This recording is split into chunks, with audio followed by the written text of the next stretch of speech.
Bonjour à tous, je vous présente Jean-Marie Vianney, ici en illustration. C'est aujourd'hui le 4 août 2022, c'est le jour de sa fête, et il est surnommé le Saint Curé d'Ars. Voici pourquoi. Ce prêtre est né en 1786 et décédé en 1859. Il a été ordonné prêtre tardivement, et il a été catapulté dans une petite paroisse au nord de Lyon, donc le village d'Ars. Très vite, on constate que cet homme est un saint. Il est attaqué par le diable devant témoins. Mais il est aussi auteur de nombreux miracles, conversions ou guérisons spectaculaires de son vivant comme après sa mort.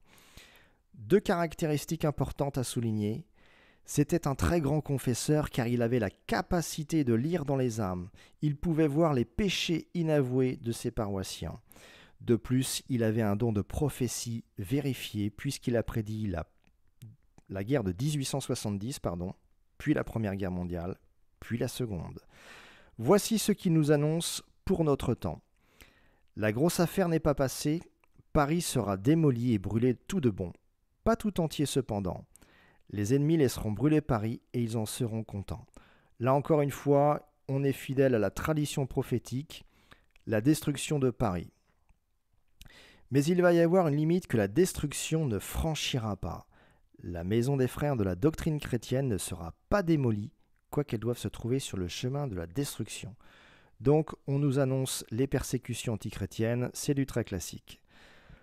Paris sera changé et aussi 2 ou 3 autres villes. Alors pour ceux qui regardent l'une de mes vidéos pour la première fois, les 2 ou 3 autres villes, je préfère le citer tout de suite, sont probablement Paris, Lyon, Marseille et Bordeaux. Mais il va y avoir de bien plus terribles choses que celles que nous avons vues. Donc là, de mon point de vue, c'est l'annonce d'utilisation d'armes qui n'ont pas encore été utilisées. Alors, donc là c'est moi qui rajoute, c'est les ennemis de la religion catholique. Ils voudront même faire périr tous les prêtres et les religieux. Ce ne sera pas long. On croira que tout est perdu et le bon Dieu sauvera tout. Ce sera un signe du jugement dernier. Après cette affaire, ce grand coup, les choses marcheront bien. Dieu alors viendra en aide. Les bons triompheront lorsqu'on annoncera le retour du grand roi. Celui-ci rétablira la paix et une prospérité sans égale. La religion refleurira plus que jamais. Donc on nous annonce une révolution antichrétienne, plutôt communiste, clairement. Ça ne sera pas long, donc quelques semaines, peut-être quelques mois. On croira que tout est perdu et le bon Dieu sauvera tout. Donc une intervention divine surnaturelle, inexpliquée par des mots. Après cette affaire, retour du roi. Et là, clairement, c'est le retour du roi qui ramènera la paix et une prospérité sans égale.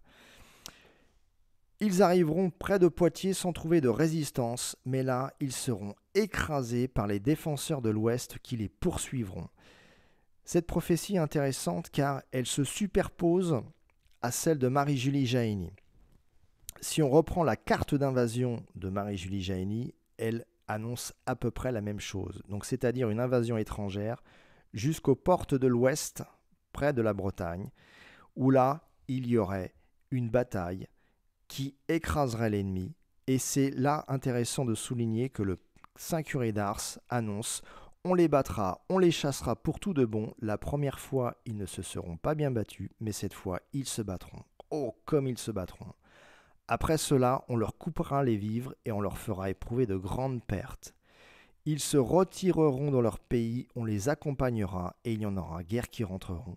Alors on leur reprendra tout ce qu'ils ont enlevé et même beaucoup plus. Donc clairement ça nous annonce les limites de cette invasion, de cette agression militaire venant de l'Est jusqu'aux portes de Poitiers, où les ennemis seront défaits par les défenseurs de l'Ouest, chassés puis poursuivis jusqu'à l'étranger, et que les survivants de ces agresseurs seront peu nombreux.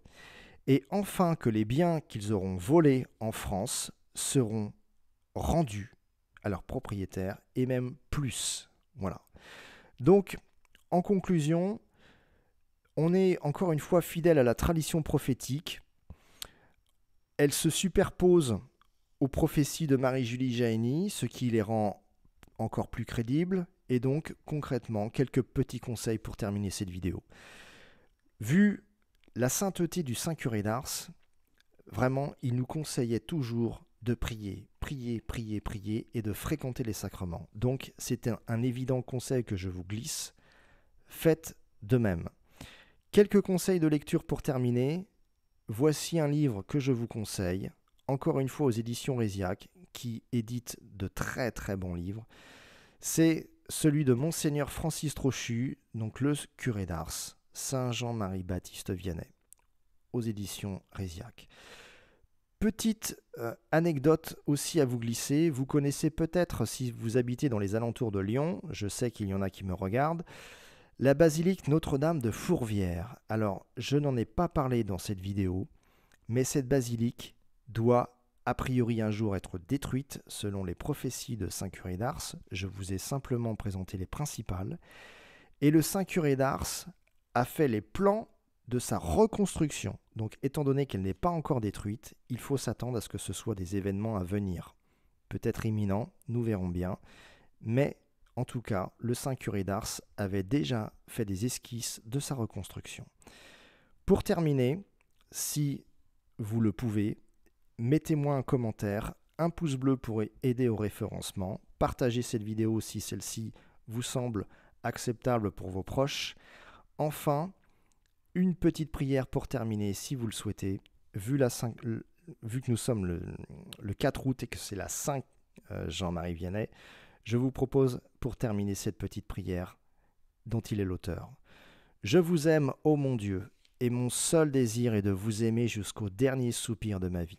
Je vous aime, ô mon Dieu infiniment aimable, et j'aime mieux mourir en vous aimant que de vivre un seul instant sans vous aimer. Je vous aime, ô mon Dieu, et je ne désire le ciel que pour avoir le bonheur de vous aimer parfaitement. Je vous aime, ô mon Dieu, et n'appréhende l'enfer que parce qu'on n'y aura pas la douce consolation de vous aimer. Ô mon Dieu, si ma langue ne peut dire à tout moment que je vous aime, du moins je veux que mon cœur vous le répète autant de fois que je respire. Ah, faites-moi la grâce de souffrir en vous aimant, de vous aimer en souffrant et d'expirer un jour en vous aimant et en sentant que je vous aime. Et plus j'approche de ma fin, plus je vous conjure d'accroître mon amour et de le perfectionner, ainsi soit-il. Cette prière est merveilleuse, on sent la puissance de sa foi. Sur ce, je vous laisse, n'hésitez pas à laisser des commentaires, le petit pouce bleu. À bientôt, bye bye, amen.